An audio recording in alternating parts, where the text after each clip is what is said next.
پاس ایک اپرچونٹی ہے. اس اپرچونٹی میں اگر ہماری حکومت صحیح طریقے سے کارڈز کھیلے, صحیح حکمت عملی اختیار کرے تو پاکستان کے لیے بہت سے فائدے حاصل کر سکتی ہے. لیکن یہاں پر ایک سوال ہے طارق فاطمی صاحب کہ بہت سے لوگ یہ سمجھتے ہیں کہ افغانستان اور پاکستان میں دونوں ممالک کو ٹیررزم کا سامنا ہے, لیکن ایک اور مسئلہ بھی ہے دونوں ممالک میں, بیڈ گورننس. حکومت کو صحیح طریقے سے نہیں چلایا جاتا, جس کا کہ الٹیمیٹلی جو فائدہ ہے وہ سماج دشمن عناصر کو ہوتا ہے. تو اس کو ٹھیک کرنے کے لیے ہمیں کیا کرنا ہوگا؟ اوباما نے تو تقریر کر دی. دیکھیے, ایک تو افغانستان پاکستان دونوں کو آپ ایک ہی پلیٹ پر نہ رکھیں. پاکستان میں انسٹیٹیوشنز بھی ہیں, انفراسٹرکچر بھی ہے, ایک سول سوسائٹی بھی ہے, اور الحمدللہ ایک جمہوری نظام اور بیڈ گورننس بھی ہے. نہیں دیکھیے, بیڈ گورننس جو ہے یہ تو سبجیکٹ آف ڈبیٹ ہے. مطلب افغانستان ایک ورچولی فیل اسٹیٹ ہے جہاں کوئی گورنمنٹ ہے ہی نہیں ہے سچ, جہاں پریزیڈنٹ جو ہے وہ اپنے شہر میں بھی نہیں چل پڑے. یہ ڈفرنٹ سچویشن ہے, اور الحمدللہ ہم آلریڈی ایک صحیح راستے پر چل پڑے ہیں. آمریت ختم ہو چکی ہے, ڈکٹیٹرشپ سے ہم نے جان چھڑا لیا ہے. تو اس لیے ذرا اس کو بھی تو آپ فوکس کریں. ہاں, اب ضرورت ہے ایک نیشنل کنسنسس جو بلڈ ہم نے کیا ہے اس کو مینٹین کیا جائے, اسٹرینتھن کیا جائے اگینسٹ ایکسٹریمزم, ملٹرزم. فارن پالیسی کے کرٹیکل ایشوز پر پولیٹیکل جماعتوں کو ایک یونائٹڈ سٹینڈ لینے کی ضرورت ہے, کیونکہ کسی بھی ڈیولپڈ کنٹریز میں کرٹیکل نیشنل ایشوز پر ڈفرینسز نہیں ہوتا.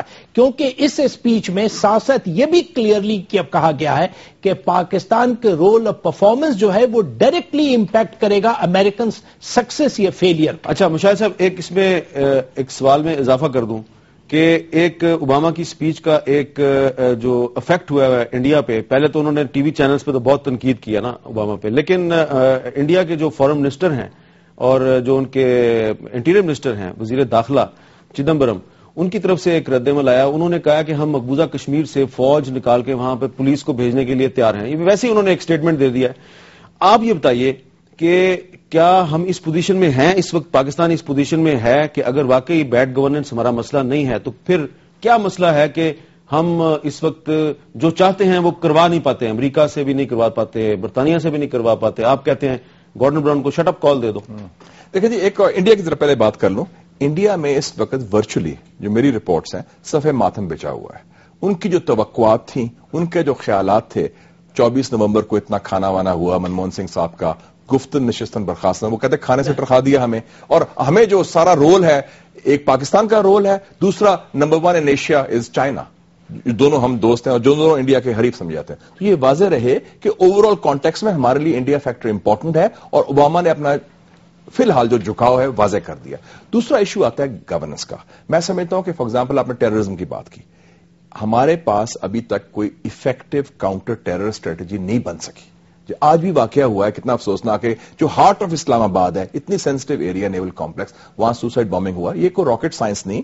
دوسری جب اسلام آباد میں سوسائڈ بامبنگ ہوئی تو اسلام آباد کے جو آئی جی پی آف پولیس ہیں وہ لندن بیٹھے ہوئے ہیں. ٹھیک ہے, وہ ہوں گے, لیکن اوور آل جو ایشو ہے کہ یہ میں کہتا ہوں کہ صرف not just is government, over all over passage of time کئی سالوں سے یہ ٹیررزم کا مسئلہ پاکستان میں رہا ہے.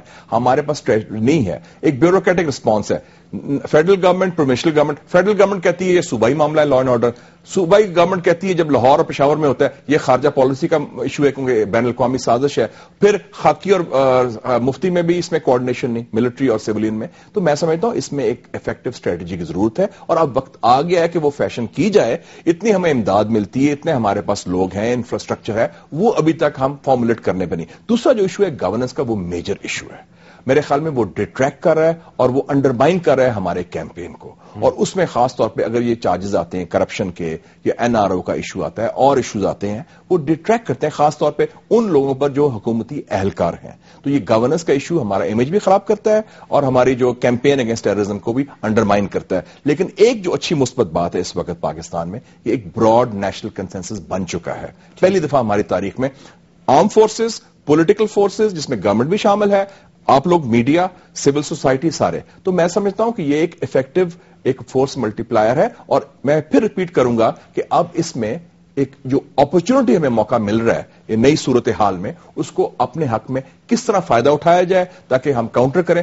انڈین کے اوپر امریکن کا پریشر ہوگا کہ اب پاکستان کو چھیڑ چھاڑ نہ کرو, زیادہ دباؤ نہ ڈالو, کیونکہ پاکستان کی ہمیں زیادہ ضرورت ہے. بابر مان صاحب, آپ کو یاد ہوگا کہ جب چند مہینے پہلے وفاقی وزیر برائے مذہبی امور حامد سعید کاظمی صاحب پہ اسلام آباد میں قاتلانہ حملہ ہوا جس میں ان کی جان بچ گئی لیکن ان کا گارڈ اور ڈرائیور جو ہیں وہ جاں بحق ہو گئے، شہید ہو گئے.